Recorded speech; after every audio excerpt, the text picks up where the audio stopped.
Kasaragod ഉപ്പളയിൽ ATM വാഹനം തകർത്ത് 50 ലക്ഷം രൂപ കവർന്ന കേസിൽ മുഖ്യപ്രതി പിടിയിലായിട്ടുണ്ട്. അറുമുഖൻ എന്ന കിട്ടുവിനെയാണ് ഛത്തീസ്ഗഡിൽ നിന്ന് മഞ്ചേശ്വരം പോലീസ് പിടികൂടിയത്. കേസിൽ 2 പ്രതികൾ നേരത്തെ പിടിയിലായിരുന്നു. പ്രദീപ് നാരായൺ കാസർഗോഡ് നിന്ന്. പ്രദീപ്, മാസങ്ങളോളമായി ഈ പ്രതികളെ അന്വേഷിക്കുന്നെന്നാണ് മനസ്സിലാക്കുന്ന വിവരങ്ങൾ.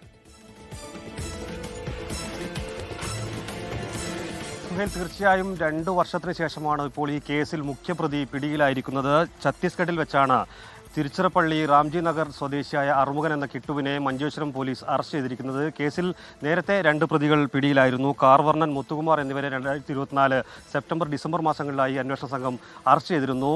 നാടിന് നടുക്കിയ ഒരു കവർച്ചയായിരുന്നു അന്നുണ്ടായി. 2024 മാർച്ച് 24-നായിരുന്നു അത്തരത്തിലൊരു കവർച്ച നടന്നത്. ഉപ്പള ടൗണിൽ ഒരു സ്വകാര്യ ബാങ്കിൻ്റെ ATM-ൽ പണം നിറക്കാനെത്തിയ വാഹനത്തിലുണ്ടായിരുന്ന 50 ലക്ഷം രൂപ അടങ്ങിയ പെട്ടിയുമായാണ് ഈ സംഘം കടന്നു കളഞ്ഞത്. അന്ന് പകൽ ആളുകൾ ഉള്ള സമയത്തായിരുന്നു ഇത്തരത്തിലൊരു കവർച്ച നടന്നത്. വാഹനത്തിന്റെ ചില്ല് തകർത്ത് വാഹനത്തിനകത്ത് പെട്ടിയിലുണ്ടായിരുന്ന പണവുമായി ഉപ്പള ബസ് സ്റ്റാൻഡിലേക്ക് പോയ കവർച്ചാ സംഘം അവിടുന്ന് ബസ് കയറി മംഗലാപുരം ഭാഗത്തേക്ക് കടക്കുകയായിരുന്നു. പിന്നീട് ഈ അന്വേഷണ സംഘത്തിന്റെ പിന്നാലെ പോലീസ് ഉണ്ടായിരുന്നെങ്കിൽ ഈ പ്രധാന പ്രതി ഒളിവിൽ കഴിയുകയായിരുന്നു. 8 മാസം മുൻപ് ഈ പ്രധാന പ്രതിയെ കുറിച്ചുള്ള വിവരങ്ങൾ പോലീസ് ലഭിക്കുകയും പോലീസ് ഛത്തീസ്ഗഡിലേക്ക് എത്തുകയും ചെയ്തിരുന്നു. ആ സമയം മറ്റൊരു കേസിൽപ്പെട്ട് അവിടുത്തെ ജയിലിൽ കഴിയുന്ന ഒരു സാഹചര്യം ഉണ്ടായിരുന്നു. പിന്നീട് 2 മാസം മുൻപ് ഇദ്ദേഹം ജാമ്യം കിട്ടി പുറത്തിറങ്ങുകയും ഇപ്പോഴാണ് അറസ്റ്റ് ചെയ്യുന്ന സ്ഥിതി ഉണ്ടായത്. സുഹൈൽ, 2 വർഷത്തിന് ശേഷമാണ് ATM കവർച്ചാ കേസിലെ പ്രതിയെ ഇപ്പോൾ മഞ്ചേശ്വരം പോലീസ് പിടികൂടിയിരിക്കുന്നത്.